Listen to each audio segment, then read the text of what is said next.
वो उसमें समंदर दिखाया जाता है, तो हमें पता चल जाता है कि ये कराची का ड्रामा है। वैसे भी मशहूर है साली आदिगर वाली, तो फिर वो उसका जो इंतखाब करके और उससे जबरदस्ती शादी करा दी जाती है। बहू जो है वो उनके वो होने वाला है पोता और पोती, और बहू सारा दिन रहती है सोती। हम इसको दोबारा स्पिन करते हैं और देखते हैं कि अब ये गिफ्ट किसके पास जाए। साल 2023 के अंदर हमने इतने सारे ड्रामे देखे जिनके अंदर यही टॉपिक था कि शादी शादी शादी, अल्लाह अल्लाह करके किसी तरह से हमने जान छुड़ाई 2023 से भी, और इन ड्रामों से भी अजाब हो गए थे। ये ड्रामे समझ में नहीं आ रहा था भैया कि किसको देखे और किसको छोड़े। हर भेड़ चाल का शिकार थे, वही ग्लैमर, वही मेकअप में लती पती शक्लें और बड़े बड़े नाम, बड़ी बड़ी कास्ट, बड़े बड़े स्पॉन्सर्स। एज अ व्यूअर हम लोग परेशान हो जाते हैं कि भाई इसमें हम कहाँ हैं, हमारे से क्या कनेक्ट कर रहे हैं। वो मतलब नाश्ते में जूस रखा हुआ है, हम क्या करें, कहाँ से लाएं जूस, हमारे गैस नहीं होती, चाय नहीं बन रही होती, तो फिर ये सारी चीजें हम लोगों से रिलेट नहीं कर रही थी। लेकिन साल 2023 के एंड होते होते शुक्र अल्लाह का एक ड्रामा ऐसा आया कि जो मैं कह सकती हूँ कि हाँ ट्रेंड सेटर है थोड़ा सा। बेबी बाजी को हमने देखा था ट्रेंड सेटिंग ड्रामा में से था, और ये ड्रामा भी ट्रेंड सेटर ड्रामा है। थोड़ा सा डिफरेंट स्टोरी लेकर आए हैं। स्टोरी बहुत अच्छी है, यानी जो बेस है स्टोरी की वो बहुत अच्छी है। कास्टिंग बहुत बड़ी नहीं है, लाइक हम जैसे बहुत बड़े बड़े नाम देखते हैं हर ड्रामे के अंदर कि वो इधर भी हैं उधर भी हैं उधर भी हैं। इसके अंदर फातिमा अफंदी है, सैयद जिब्रान है, साद कुरैशी है, दानिया अनवर है। अच्छे एक्टर्स हैं, लेकिन हम इनको A++ कैटेगरी में नहीं रख सकते। उसके बावजूद ARY का ये ड्रामा बहुत अच्छा है स्टोरी के लिहाज से और प्रेजेंटेशन के लिहाज से, डायलॉग्स के लिहाज से। लेकिन कुछ चीजें हैं जिसके बारे में हम जिक्र करेंगे कि थोड़ा सा मसले मसाइल तो होते हैं ना, वैसा तो हो नहीं सकता कि हमारे ड्रामे हो और उसके अंदर हमें कुछ और चीज नजर ना आए। तो इस ड्रामे का नाम है अदावत। अदावत का उर्दू का, जिन लोगों को उर्दू नहीं आती, हमारे जो देसी काले अंग्रेज हैं जो कहेंगे अदावत का तो मीनिंग हमें पता ही नहीं। अदावत का मतलब होता है दिल में कोई बात रख लेना, कोई दुश्मनी रख लेना। हालांकि सबको इतनी उर्दू आती है, हमको सिखा रिया है। तो अदावत के अंदर ये कहानी है एक लड़की। इस ड्रामे को अगर हम कहें ना, फातिमा अफंदी ने अपने कंधों पे उठाया हुआ है। सबसे पहला जो सीन आता है ना, वो इंट्रोडक्टरी सीन, वो उसमें समंदर दिखाया जाता है, तो हमें पता चल जाता है कि ये कराची का ड्रामा है और कराची इसके अंदर दिखाया गया है। उसके बाद कहानी शुरू होती है एक बेबी शावर से। बेबी शावर जिस किस्म का ह्यूज दिखा दिया कि मैंने कहा ना कहानी बहुत सादा है, जबरदस्ती उसके अंदर जो है ना ग्लैमर ठूस ठूस के उसको बड़े घर की कहानी बनाया जा रहा है। हालांकि वो इतने बड़े घर की कहानी नहीं, वो ऐसी कहानी है। पता नहीं समझ में नहीं आता कि हमारे डायरेक्टर्स को क्या शौक है बड़े घर और इतना मेकअप। अच्छा, पिंक कलर से ना इस ड्रामे के अंदर डायरेक्टर को बहुत खास किस्म की मोहब्बत है। पिंक कलर के पर्दे हैं, पिंक कलर के कपड़े हैं, हत्ता के दुल्हन ने नेक्स्ट जो कपड़े पहने वो बहुत तेज पिंक कलर के हैं। मेजेंटा और पिंक का बहुत ज्यादा इस्तेमाल है, ग्रीन का बहुत ज्यादा इस्तेमाल है। मुझे ख्याल है उनको किसी ने कह दिया कि ना गोला गंडा अगर बना के आप देंगे ना तो पब्लिक की आंखें चकाचौंध हो जाएंगी और छोटी छोटी खामियों पे लोगों की नजर नहीं जाएगी।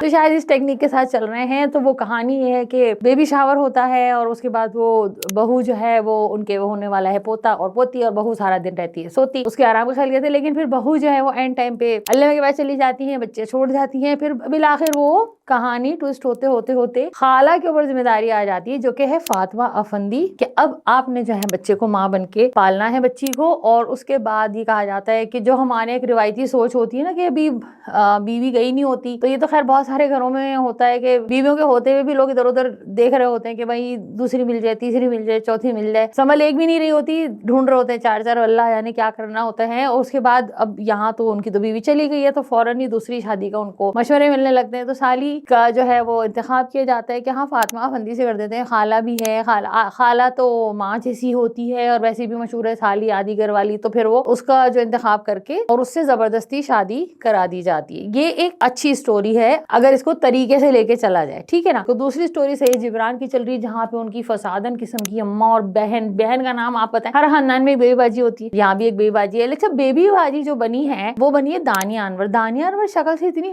मासूम, इतनी क्यूट, इतनी स्वीट सी लगती है ना कि बहन वो फसादन कहीं से लग नहीं रही है। इस रोल के लिए शायद वो सही इंतखाब नहीं, किसी और को होना चाहिए था, बहुत तेज मक्कार किस्म की। मैं क्या करूं, फिर जॉब छोड़ दूं?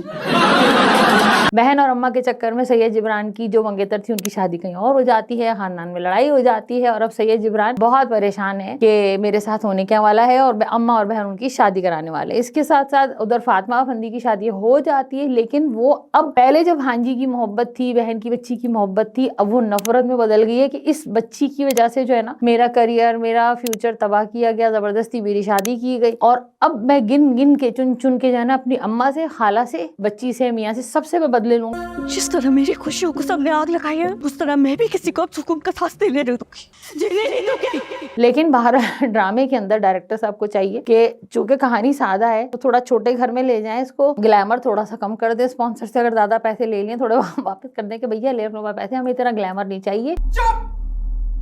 बिल्कुल चुप। बाला ड्रामा डिफरेंट है, अच्छी स्टोरी है, अच्छी उठान है, एक्टिंग अच्छी है, बड़ी कास्ट नहीं है, फिर भी स्टोरी वाइज अच्छा ड्रामा है। और तुम्हारा क्या कंट्रीब्यूशन है इसमें? अच्छा, एहसान फरामोश 2 हमारी एक वीडियो आई थी, हमारे एक रिव्यू आया था, आप लोगों ने बहुत पसंद किया था। उसके अंदर हमने एक क्वेश्चन पूछा था कि जावेद शेख साहब लेजेंडरी एक्टर, उनकी एज क्या है, डेट ऑफ बर्थ क्या है। हमारे आगे आने वाले प्रोग्राम में, बल्कि वहीं पर यूट्यूब पे कमेंट्स में बहुत सारे हमें कमेंट्स मिले, उसमें नबीरा नकीब ने हमें दिया आंसर, हमने स्पिन किया और जीत गई नबीरा। कितनी मजे की बात। नबीरा जल्दी से बोलो पेंसिल, तुम्हारा गिफ्ट कैंसिल, क्योंकि हमने तुम्हारा नाम बहुत दफा अनाउंस किया और तुमने गिफ्ट नहीं लिया। अब वो गिफ्ट हम दे रहे हैं उन्हीं आंसर्स में से देने वालों में से किसी एक को, जो कि नबीरा नहीं होंगी। नबीरा का नाम निकल चुका है, बहुत बुरी बात है। अगर आप हमारे कंपटीशन में हिस्सा लेते हैं तो उसके बाद रिप्लाई जरूर करें, वरना आपका भी पेंसिल और आपका गिफ्ट कैंसिल हो सकता है। तो अब हम स्पिन की तरफ चलते हैं और देखते हैं कि नबीरा के बाद उसी गिफ्ट का